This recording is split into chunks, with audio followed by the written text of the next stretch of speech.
اعوذ باللہ من الشیطان الرجیم بسم اللہ الرحمن الرحیم الصلاۃ والسلام علیک یا رسول اللہ وعلی آلک و اصحابک یا نور اللہ۔ جی آج کی حدیث عن ابی سعید خدری رضی اللہ تعالی عنہ قال رسول صلی اللہ علیہ وآلہ وسلم من نبی الا ولاہ وزیران من اہل السماء وزیران من اہل الارض فاما وزیر من اہل السماء وجبرائیل ومیکائیل علیہ السلام واما وزیر من اہل الارض وابو بکر وعمر رضی اللہ تعالی عنہما رواہ الترمذی ورواہ مشکاۃ شریف۔ یہ آج کی حدیث، اس حدیث کے راوی سعید بن خدری رضی اللہ تعالیٰ عنہ سے روایت ہے کہ سرکار علیہ الصلوۃ والسلام نے فرمایا کہ ہر نبی کے آسمان والوں میں سے دو وزیر ہوتے ہیں۔ ہر نبی کے آسمان میں دو وزیر ہوتے ہیں، وزیرانی تثنیہ کا صیغہ ہے۔ ہر نبی کے آسمان پر دو وزیر ہوتے ہیں اور دو وزیر زمین پر ہوتے ہیں، یعنی کہ ہر نبی کے ماں یہاں پر عموم کے لیے ہے۔ ہر نبی کے لیے دو وزیر آسمان پہ ہوتے ہیں اور دو وزیر زمین پر ہوتے ہیں۔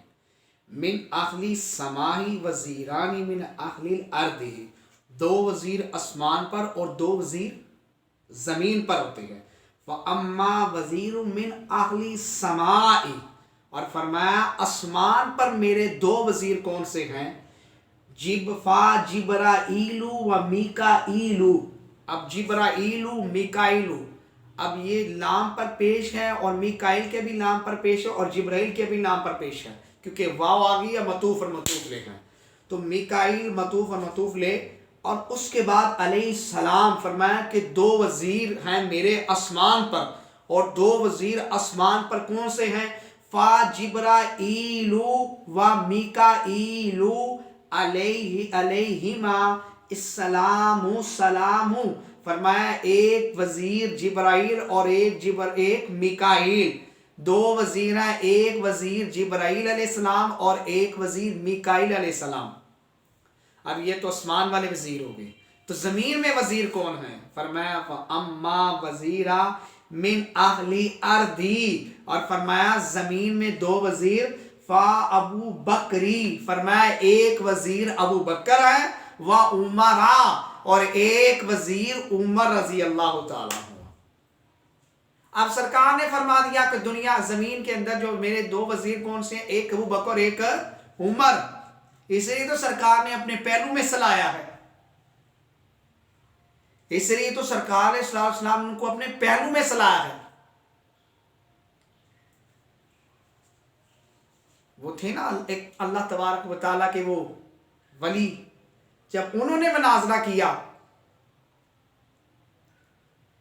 تو انہوں نے جب مناظرہ کیا نا فقہ جاویوں سے، اور وہ عمر فاروق کو بڑے برا بلا کہتے ہیں، بدبخت قوم ہے وہ، عمر فاروق کو برا بلا کہتے ہیں وہ، عمر فاروق کے نام سے تو انہیں چر ہے۔ اب کہا کہ بھئی سرکار علیہ السلام کی شان بیان کرتے ہیں لیکن حقیقت میں وہ شان نہیں سمجھ سکتے، کیا معلوم سرکار کی کیا شان ہے جو سرکار کے وزیروں کو نہ مانے۔ جب سرکار نے فرما دیا کہ میرے دو وزیر جو ہیں زمین والے، جو دو وزیر ایک ابو بکر اور ایک عمر ہے، تو انہوں نے کہا کہ بھئی جو نیک شخصیت ہیں، حسین پاک کی فضائل اور مناقب ذاکر بیان کر رہا ہے۔ انہوں نے کہا کہ حسین پاک اتنی عظیم شخصیت ہے، اس میں کوئی شک نہیں ہے، عظیم شخصیت ہے، انہی کے صدقے تو ہم نے بخشا جانا، حسین پاک رضی اللہ تعالیٰ عنہ کے صدقے تو ہماری بخشش ہو رہی ہے۔ تو اب کہا کہ ان کا جو پڑوسی ہے نا، حسین پاک رضی اللہ تعالیٰ عنہ کا جو پڑوسی ہے، فرمایا رب تبارک و تعالیٰ نے 70 قبرستان، 70 قریب جو قبر ہیں ان تمام کو بخش دیا ہے، 70 قبروں کو بخش دیا ہے اپنے پڑوسیوں کو۔ حسین پاک رضی اللہ تعالیٰ کے پڑوسیوں کو. تو نے فرمایا ٹھیک ہے، یہ تو اس میں کوئی شک نہیں ہے، صحبت جو ہوتی ہے قبر کے اندر بھی نیک سالوں کی صحبت اثر دیتی ہے، تو حسین کی صحبت اثر کیوں نہ دے گی؟ اس میں کوئی شک نہیں ہے، بالکل بخشے گے، کیونکہ حسین پاک کے پڑوسی. لیکن یہ بتاؤ، حسین پاک امتی ہیں، حسین پاک جو ہیں امتی. اگر امتی کی قبر کے پڑوسی بخشے جائیں تو امام الانبیاء کے بارے میں کیا خیال ہے؟ امام الانبیاء جس روز رسول آقا علیہ السلام جس قبر میں آرام فرما رہے ہیں، ان کے 2 پڑوسیوں کے بارے میں وہ نہیں بخشے گئے؟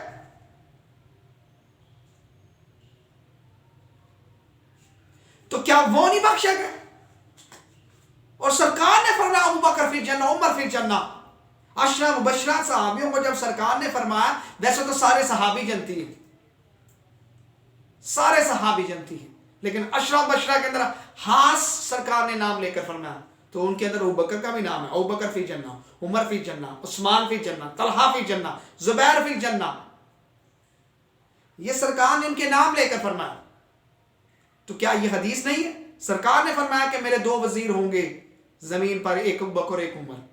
تو ابو بکر عمر کو ماننا پڑے گا، سرکار کی حدیث پاک ہے.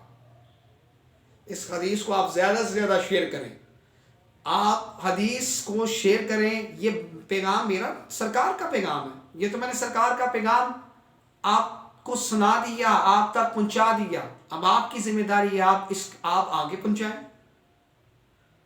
دین کی آواز کو آپ بلند کرتے رہیں، پھیلتا رہے. یہ ویڈیو اس لیے بنائی جا رہی ہے تاکہ پھیلتی رہے، پیغام سرکار کا پھیلتا رہے. یہ بند کمرے میں بھی بولا جا سکتا ہے، لیکن مووی بنائی جا رہی ہے، ویڈیو بنائی جا رہی ہے، اس کو یوٹیوب پہ چڑھایا جا رہا ہے تاکہ پیغام زیادہ سے زیادہ پھیلتا رہے. مرنے کے بعد بھی بخشش کا ذریعہ بنے،